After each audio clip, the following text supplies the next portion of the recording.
Assalamu alaikum жалпы мекендештер. Сиздер менен кайрадан эле Москва бар. Аккеме студиясында окуялар, жаңылыктар жана кабарлар менен саламатсыздарбы. Москвадагы маанилүү жаңылыктар менен тааныштырабыз. Бирден лайк басып, колдоп кетиңиздер. Мекендеш таксисттер үчүн жагымдуу, жакшы кабар бар туугандар. Бул маалыматты такси группалар билгени жакшы, таркатып коюңуздар. Таксисттер кескин азайып, таксиде иштегендер дагы азайды. Бирок ошол эле учурда таксиде 1-сентябрдан талаптар өтө күчтүү болуп, көп мекендештерди жүдөтүп койду. Такси акысы көбөйгөн менен ортомчулар көп процентин алып, карапайым таксистерге аз гана акча чогулбай калды. Чыгашалар көбөйдү, расходдор көбөйдү. Машиненин баалары кымбаттады. Машиненин расходунун баалары кымбаттады, бензин кымбаттады. Таксисттер массалык түрдө боз зонага чыга баштады. Серая зонада. Себеби жөнөкөй жана алдын ала айтууга болот, көпчүлүк 70%га чейин жөн эле ушул жылдын 1-сентябрында күчүнө кирген такси мыйзамын жаңы талаптарын аткара албайт. Андан сырткары депутаттар сөз унаалар анын ээлери тууралуу маалыматтарды бириктирген реестерге унааны милдеттүү түрдө киргизүү жөнүндө болуп жатат. Автотранспорт каражатын мыйзамдын талаптарына ылайык областтык бийлик тарабынан белгиленген түстө каттоого даяр болуу маселеси да бар. Мындан сырткары медициналык камсыздандыруу боюнча дагы көптөгөн өзгөрүүлөр бар. Алар кымбаттаган. Төлөмү 2 миллион рубльга чейин жетет эгерде жаракат алган жүргүнчү болсо. Ошондуктан көптөгөн таксисттер көмүскө кеткен айдоочулар социалдык тармактарда, WhatsApp'та, Telegram'да же башка чаттар менен мессенджерлер аркылуу буйрутма алышып, ортомчуларга процент төлөбөй жатат. Андан сырткары налогун да төлөшүп. Чындыгында эле таксилердин баасы асмандап кетти. Бир жол жүрүү үчүн жүргүнчү 1000 рубльдан кем эмес берет. Бирок ошол эле учурда таксилердин кирешеси 250-300 рубльди түзөт. Демек, такси акынын 70-60% ортомчуларга кетүүдө. Чындыгында такси боюнча бул мыйзам 1-сентябрда кабыл алынган мыйзам боюнча арендалык автопарктардын ээлери үчүн гана болгон. Ошондой эле алар ижарага берүүнү пландаштырган унаалардын ээлери үчүн жазылган. Бул карапайым таксисттер үчүн жазылган эмес. Аларды өтө катуу кыйноодо. Депутаттар ушуну эске алуу менен такси боюнча мыйзамды карап чыгып, жеңилдиктерди киргизет, айтууда эксперттер. Демек, такси боюнча мыйзам каралып өзгөргөн болсо, такси мекендештердин айлык акысы жогорулайт, кирешеси жогорулайт деген жакшы ойдобуз. Комментарийге жаза кетиңиздер. Мы обратили внимание, что количество дорожно-транспортных происшествий с использованием такси в 7 раз выше, чем когда за рулем находятся владельцы автомобиля, собственники автомобиля. То есть происшествий таксистов больше намного, и, соответственно, необходимо защищать права граждан, которые пользуются услугами такси. Клиника Асмет жана үй бүлөлүк клиника. Клиникада терапевт, гинеколог, уролог, кардиолог, хирург, гастроэнтеролог, лор, дерматовенеролог, невропатолог, стоматолог жана педиатр кабыл алат. Ошондой эле лаборатордук анализдердин бардык түрүн тапшыра аласыз. Дарыгерлер бейтаптарды текшерүүдө, жаңы акыркы үлгүдөгү эксперттик УЗИ колдонушат. Бардык адистер жогорку билимге ээ жана өз кызматтарында 10 жылдан ашуун эмгектенип келишет. Ошого карабай, баалары сиздин капчыгыңызга төп келет. Толук дарегибиз Москва шаары, метродон 1 мүнөттүк жол, метро Фанвизинская, улица Милошенкова 3К1. Байланыш номеру +7 915 227 0005. Метро Тушинская, проезд Ротанавтов көчөсү 9. Байланыш номеру +7 925 088 02 02. Албетте, мекендеги жагымдуу кабар менен сиздер менен бөлүшө кетели. Ош Баткен Разак жолундагы 2 көпүрө курулду. 3-чү көпүрөнүн жумуштары 80% аяктады.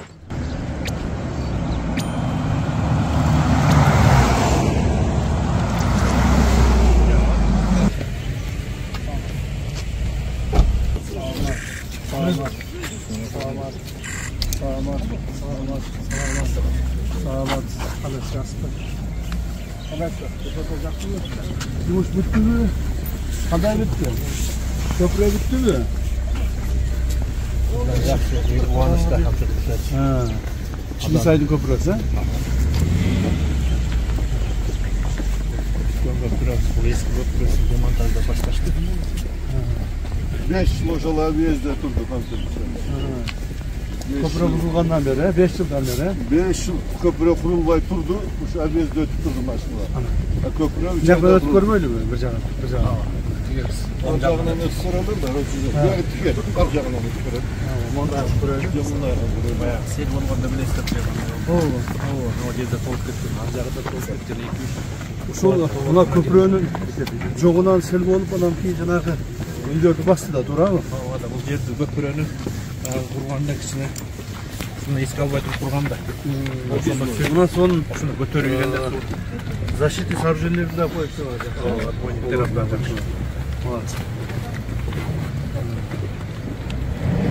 Бул эми жылда келет, туурабы? жылда мына быйыл канча эле түшүп. Мындан ары карай болуп өтүп жер Кудай буйрса.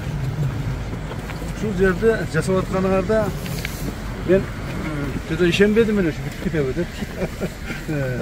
Ооба. Бүтүп кетеби деп ишенбедим эле. Бул эми баягы эң эмеси жаман жери бул баягы сел келе берип эмелер жанагы жер астыга түшүп кеткен да. Жолдун деңгээлинен, туурабы? Кайра жолдун деңгээлине алып чыгып, аны тегиздеп коюш үчүн чоң Son kolonnalar koyuldu da. керек болду, решение болушу. Молодцы, жакшы, рахмат сизге. Жакшы бүтүрдүңүз. Сапаттуу бүтүрдүңүз, жакшы болду. Жергиликтүү бийлик органдары, Министерство транспорт. Бул баягы эме, кичинекей Объезд. Ушулда онда да маселенин баягы. Баягы кичинекей тешик жасап коюп, мына кичинекей тешик жасап коюп. Ушундан болду да баары.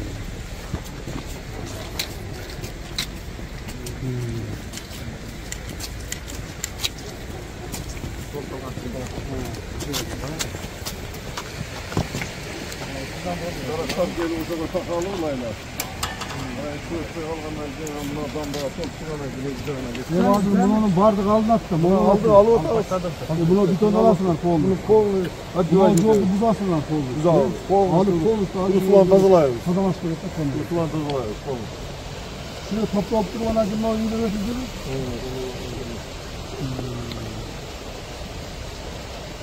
Ama öldükleri ne?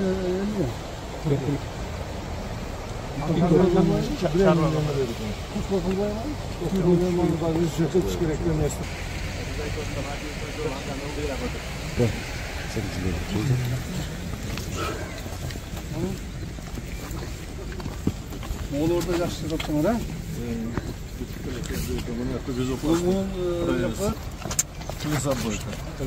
Buna hemen düşük otoritlik etkanda maşına.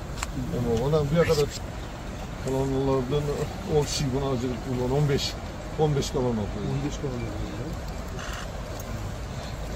Немистерди раз кылгандан кийин кайсыл бир деңгээлде гарантия бересиз? Ооба, бул жердин мына судун турган деңгээлинен ылдыйга 15 метр бул бина коюлду. То есть жерден дагы 15 метр. Жерден дагы 15 метр ылдыйга коюлду. Бул деген сөз кандай сел келсе дагы көтөрө турган. Эми сиз эми как профессионал адам катары, баарын билген адам катары канча жылга гарантия ушул жерде? Бул эми 100 жылдап тура турган көпүрө болду. 100 жылда. 100 жылдап. Кудай буюрса 100 жылдап турса бизден кийинки муундарыбыз баардыгы колдоно турган көпүрө болуп тур да. Жакшы. Менен ошо мына жердеги селди эсепке алып, атайын ошо сулайларды 15 метр глубинага чейин казып куйдук да. Убакыт боюнча кылынган нерсе эмес. Бул жерде 100 жылда бул. Эми 100 жыл деген эми мындай минималный айтылган нерсе. Ал бул эми Кудай калса муун өзгөрөт, жол өзгөрөт. Жакшы кабар туугандар. Жумуш издеген мекендештерге таркатып коюңуз. Сиздерди тигүү цехине жумушка чакырабыз. Айлык маяна 100 000 рубльдан жогору. Айлык ар жумада берилет. Жумуш официальный, трудовой договор берилет. Жатакана бекер, регистрация бекер. Дареги Ивановская область, улица Фабричный проезд, дом 5. Байланыш номери 8926 551 40 40. Ноокатта жолдун ачылышы. Ноокаттын жолу зыңгыят. Майрам башталды. Келиңиздер майрамга. Бүгүнкү кабарлар сиздерге пайда алып келди деген ойдобуз. Бирден лайк басып, группалар менен таркатып, биздин каналга колдоп, катталып кетиңиздер. Kança da böтөн жерде өзүңүздөргө сак документтерге так болуңуздар. Таза регистрация боюнча 8936 111 79 11 номерине кайрылсаңыздар, жигиттер жардам берет. Жаңыдан келген биздин мекендештерге 8929 975 89 79 номерине WhatsApp'tan кайрылыңыз.